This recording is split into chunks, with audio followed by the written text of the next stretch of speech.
Hello, everyone, and welcome back to our third webinar series of a six-part series on Utah's School Behavioral Health Toolkit, collaborating to address mental and emotional wellness for school-age children.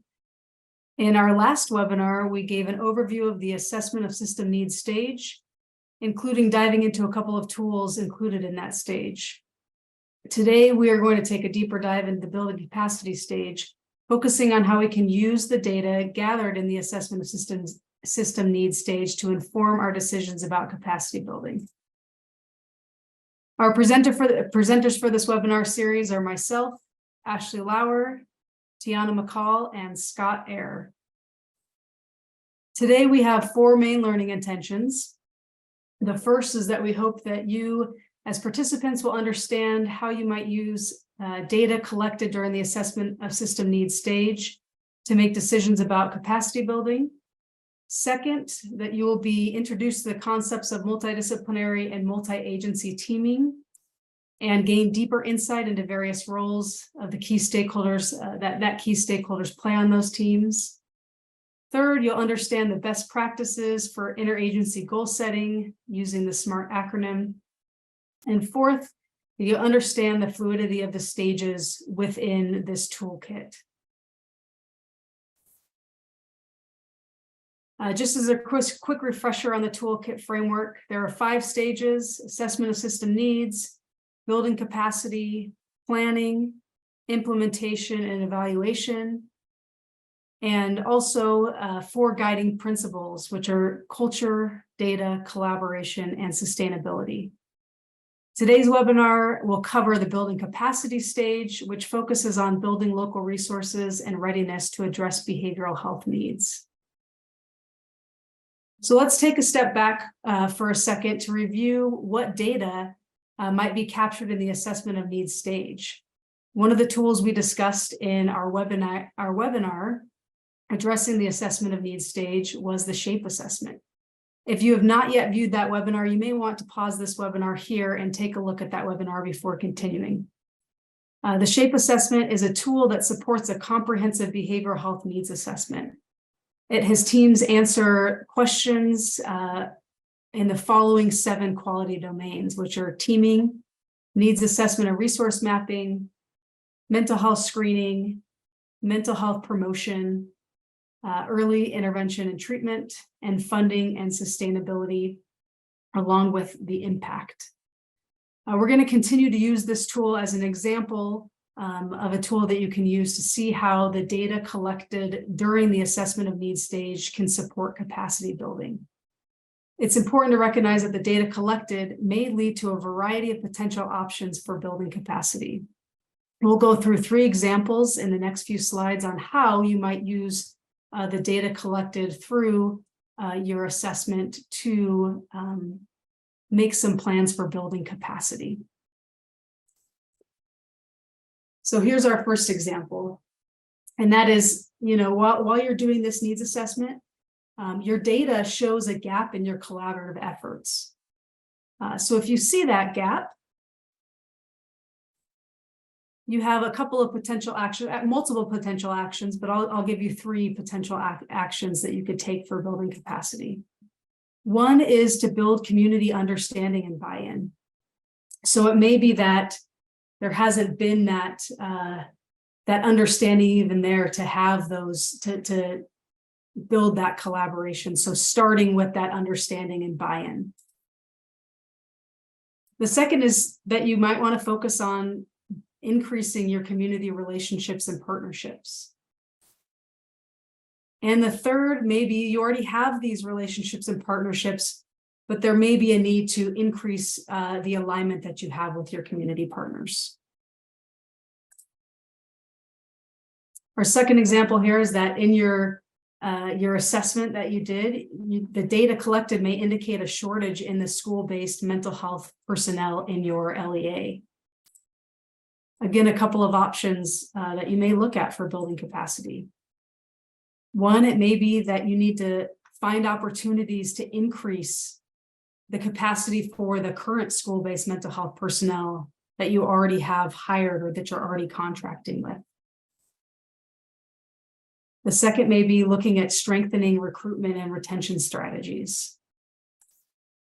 And the third may be that you may want to take some time researching the current use of funding and potential new funding opportunities for school-based mental health personnel. And our third and last example that we'll look at is that the data that you collect in your assessment of system needs indicates that 2 schools within your local education agency have really solid referral processes in place, but other schools within your LEA may lack these processes. So you may look at the option of providing networking opportunities for schools to learn from one another.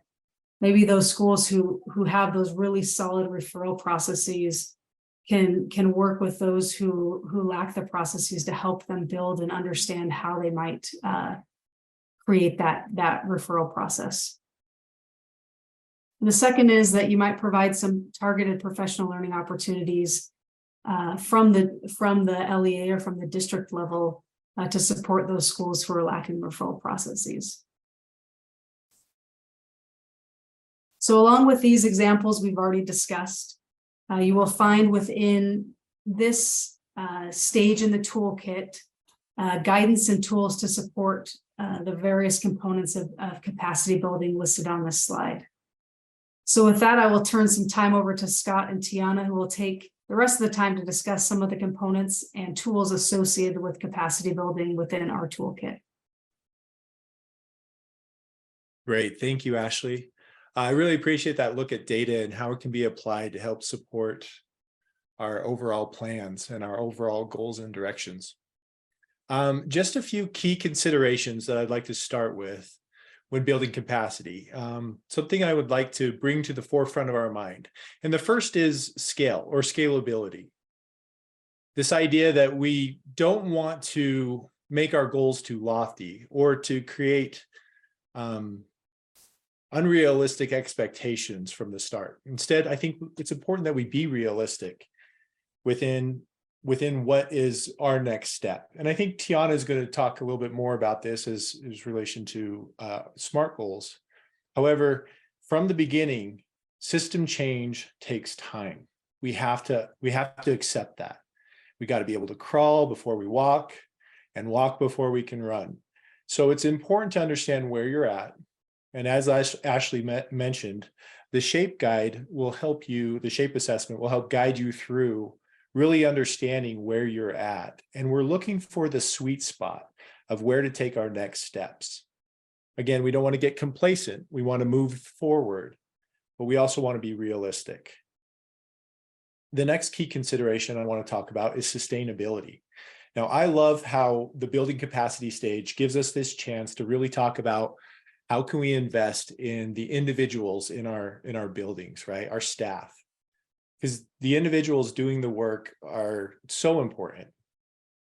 However, when we start talking about sustainability, we have to look beyond the individuals, and we got to take a little bit of time and examine our practices, our procedures. We got to look at our existing systems that support these individuals over time. And again, sometimes this will be a long-term adventure. So supporting the systems that support the individuals to assure that when individuals come and go, that the system remains in place. Whatever we do, we just want to make sure that the advancements that we make stand the test of time. And then the last key consideration that I want to talk about, and one I'll spend most of my time on today, is collaboration. And what this really means today and what we're talking about is teaming. And from the start, I want to really look at it through the lens that of the idea that we can accomplish more together than we ever could alone. And I think we would agree, most would agree with that sentiment. We need to be cognizant and avoid duplicating existing efforts and duplicating systems that might already exist to support our students and our families. What I mean by this is we don't want our schools to feel that they need to become mental health centers, or we don't want them to be pushed beyond their capacity in the arena of mental health. There are public behavioral health authorities in your area, as well as community providers that may be working with school-based mental health, or maybe working with school-aged youth. And when schools have an understanding of what's available in the larger community, I think we can avoid duplicating services, and instead we can look to build networks that complement and enhance the existing efforts. So we don't want to reinvent the wheel, especially if there's a perfectly good wheel store just down the street, right?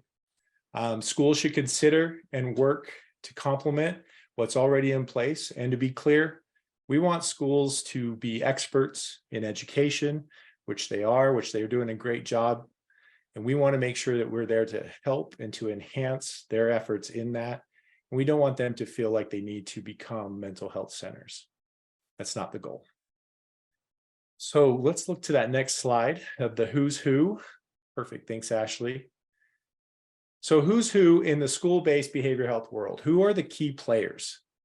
Well, first I want to mention that any caring adult can play a key role in supporting the mental wellness of youth, regardless of their title.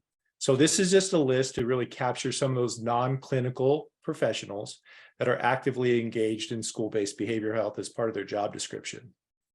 So this is not a comprehensive list, but again, these are some of the folks that you might be thinking about who are involved. And again, this list is non-clinical. So here we have our nurses. They're on the front lines. They might see psychosomatic type concerns that come their way, where kids have tummy aches and really there's no physical issues that are driving that. We might start to see some of those mental health issues emerging, and that's likely within school nurses, who are often the first touch on those types of things. School counselors do a lot of one-on-one work monitoring of academics, and we can start to see some of the disruptions that might come into a student's life. Board certified behavior analysts. These folks are great when developing behavior plans and really start to understand what the why is behind the behaviors and how to maybe offer plans to correct those. Student support specialists or behavioral assistants oftentimes are working directly with students while they're in classrooms, or trying to get from point A to point B to assure that they're successful. School social workers who are not clinically licensed. These folks are really great to have in schools for a number of different reasons, but one thing I'll mention is they offer and act as kind of a crosswalk between schools and community partners. There's a lot of knowledge and institutional knowledge and information that they have that make them excellent in that space. We have other school psychologists that are not clinical psychologists, tend to do a lot when it comes to supporting the mental health and the behavioral health of our students. And then others, we have a whole host of others that can be included. I didn't include parents on that list, but parents should be on that list. Although they don't work in schools and aren't employed in schools, they are often found volunteering in schools and are such an important part. But teachers, rec therapists, any support staff, and yes, even administration, they can play a big part in this program. So at the end of the day, these are our non-clinical folks. I love our non-clinical folks. If we move to the next slide, these are our clinical folks. These are typically the professionals that may come first to mind when you are thinking about who's working in the space of school-based behavioral health. And by clinical, I mean licensed by the Division of Professional Licensing, so licensed by DOPL, to practice mental health therapy in Utah. Not every school district are going to have these folks employed in their district or maybe in their school, and that's okay. But if these folks are employees of the district, then they do have the license to conduct mental health therapy. They have clinical expertise, and basically this allows them to conduct mental health assessments, it allows them to diagnose and to treat existing mental health conditions.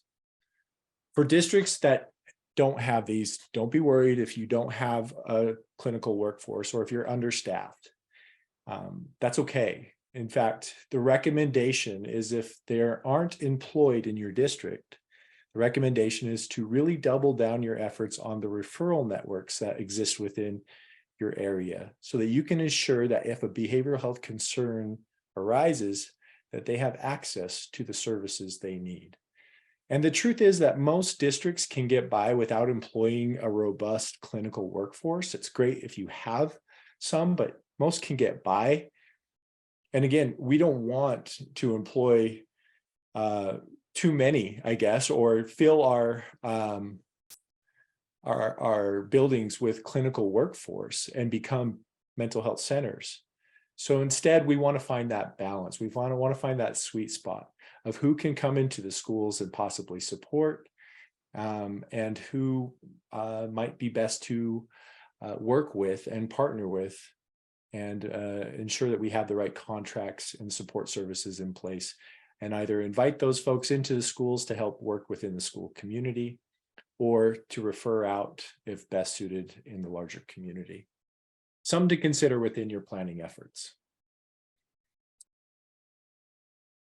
Okay, we have a great resource on the bottom of page 20 in regards to defining roles and responsibility.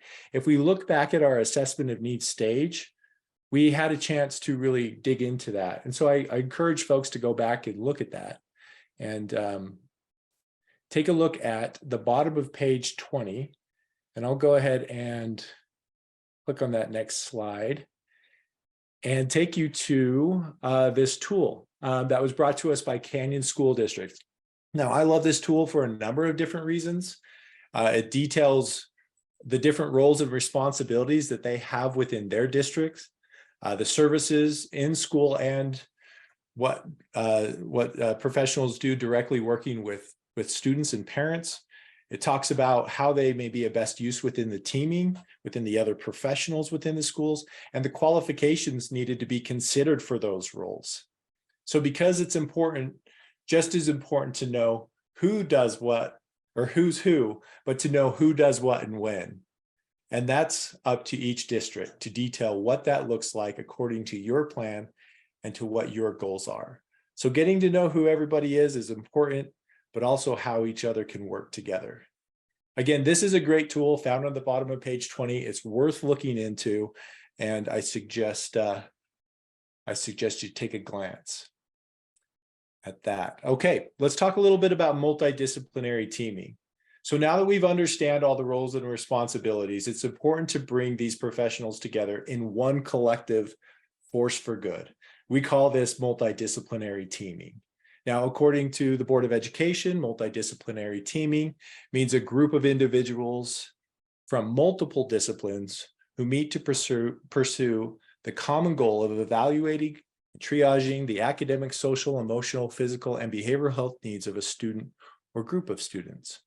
Also, multidisciplinary teaming should include value the contributions and expertise of non-professional stakeholders, such as parents, guardians, and youth.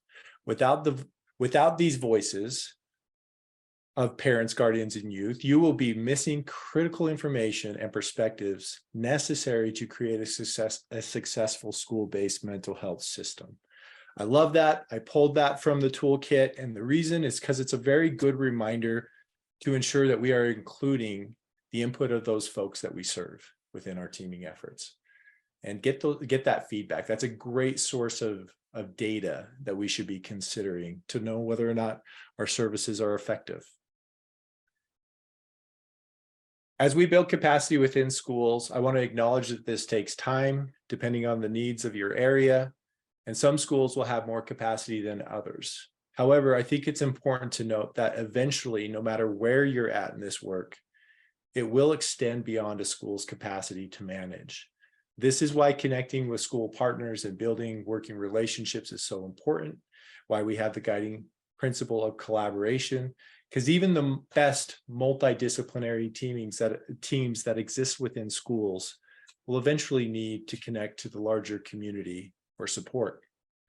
So let's talk real quickly about multi-agency teaming, sometimes referred to as interagency teaming. is the concept of that multidisciplinary team that we're talking about within schools, that force for good that has been assembled. Well, it extends into the community with individuals and agencies who have shared similar interests and goals. So schools don't have to do this work alone. When we say school-based, what we're talking about is that this is in the walls, the four walls of the school, right? Schools, you have home court advantage. It's your house. And as community partners, we want to make sure that we come in and are good guests in your home. With this in mind, the behavioral health professionals need to be prepared to adjust accordingly to deliver services that complement and support the academic environment and essentially be good guests. Likewise, schools inviting outside agencies into their space should be good hosts. The way that we can ensure that this relationship takes place is to formalize it in a memorandum of understanding or an MOU. And this is a concept that we haven't talked about yet, but we'll take a deeper dive into in our next webinar in our planning stage. The point of discussing multi-agency teaming within our building capacity stage is keeping in mind the bigger picture, that the behavioral health concerns of our students extend into the community and that schools shouldn't feel alone and that they are essentially the end-all solution for addressing these concerns. Schools are a very important piece of a much larger puzzle. So just another tool that I'd like to highlight around teaming is found on page 35. This is the school mental health teaming playbook, best practices and tips from the field. It was created by the Center for School Mental Health, and it offers a ton of really great free resources. Again, the Center for School Mental Health, worth looking into. It looks like this, and it is a very short read, packed with a ton of useful information on various aspects of teaming.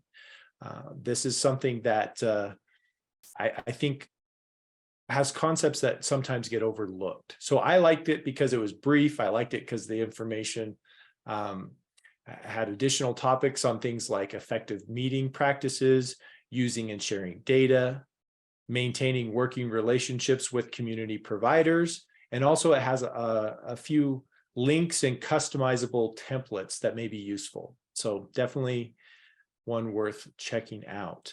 And finally, I'd like to mention the expansion of school-based telehealth services throughout our state. This is a fairly new development.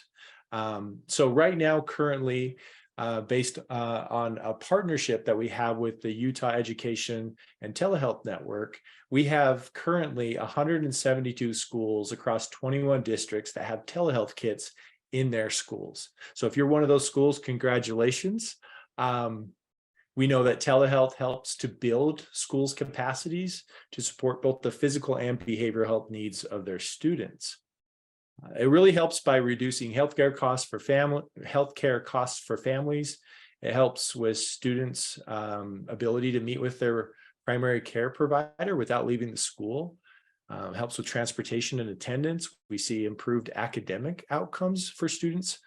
And we also see improved efficiencies with the school-based workforce. So a lot of really good things. And I'm excited to announce that this year's governor's budget included nearly $5 million in one-time funds to increase the total number of schools that can be equipped with telehealth options.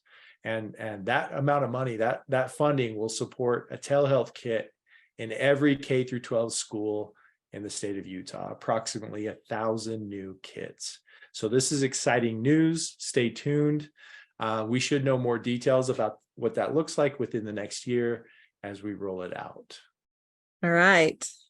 Scott spent some time talking about multidisciplinary teaming and the importance of collaborating and working with a variety of stakeholders within the community and in the school and in the homes with the parents and the students.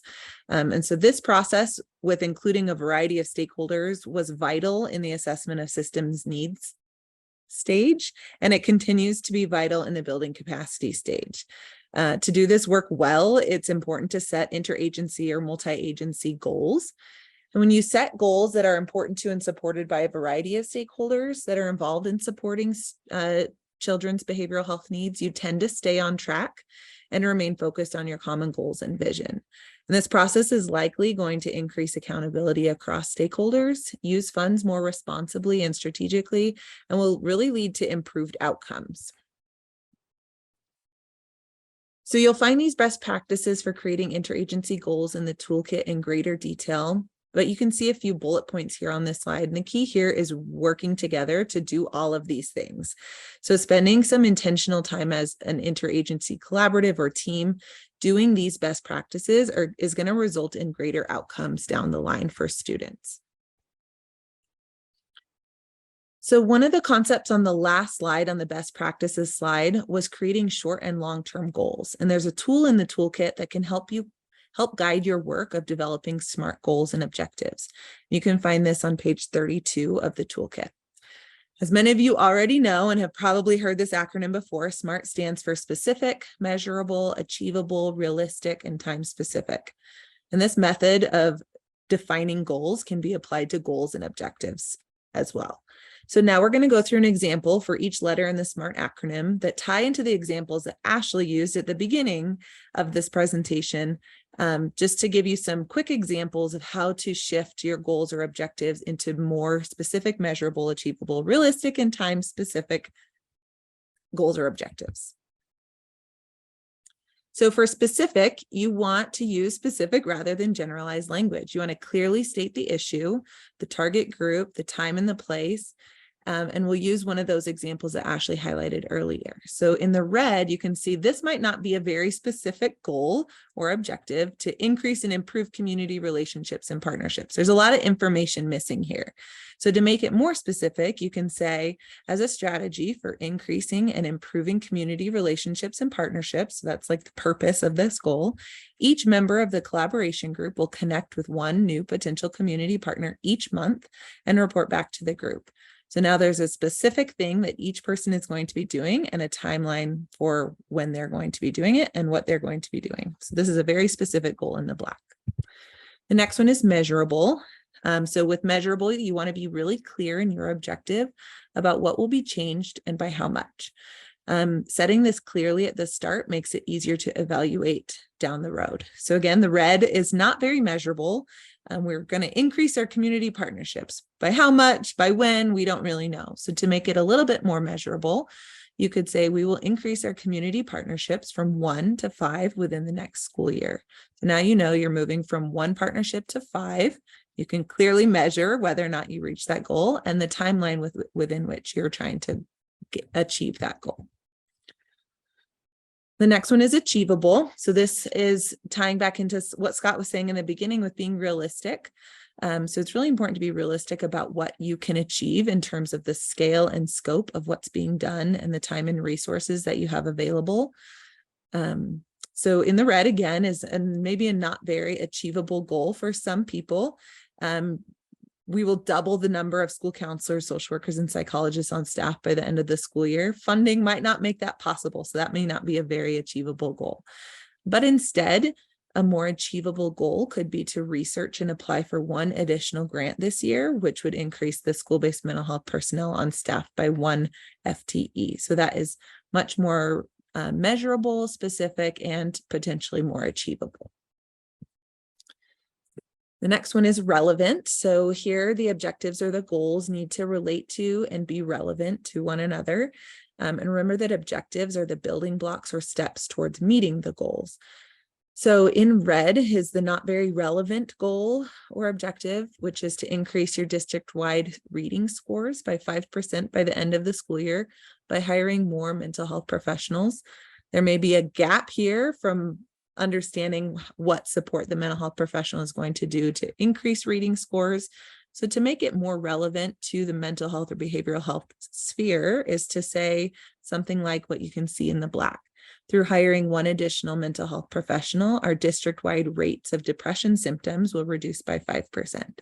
So now you're making your goal or objective much more relevant to the work that this collaborative or interagency group is working on. And the last one is time specific. So here you want to be clear in the objectives about the time frame in which your program or activities are going to take place. So using that same goal from that last example on the relevant slide, you can just add by the end of the 2024-25 school year to give yourself a time-specific goal here. And you can choose any sort of time frame that makes sense within the work that you're doing, but adding some sort of time frame to measure your success is important. So you might have noticed that many of the concepts that we've talked about today and in previous webinars are not a one and done process. They really require moving back and forth as needed. So in the assessment of systems needs stage, you may have identified some areas of improvement that, like Ashley mentioned, that will influence your building capacity efforts that we've discussed today. And you may also have noticed that some of the concepts that we talked about today blend into our next stage of planning, which Scott briefly mentioned as well. And planning blends into the concepts in the building capacity stage and may be based on some needs identified in the assessment stage. As you can see, the concepts here are very fluid, and it's not necessarily a step-by-step process that you're going to take. You may have to move back and forth between the stages as you're working in your multi-agency teaming.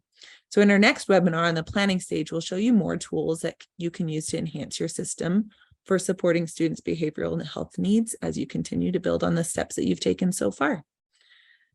So we want to thank you all for coming today, and you can see our contact information on the slide.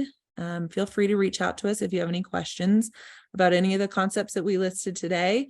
We're happy to provide any technical assistance as you're diving into this work, and we really appreciate taking the time to be with us today.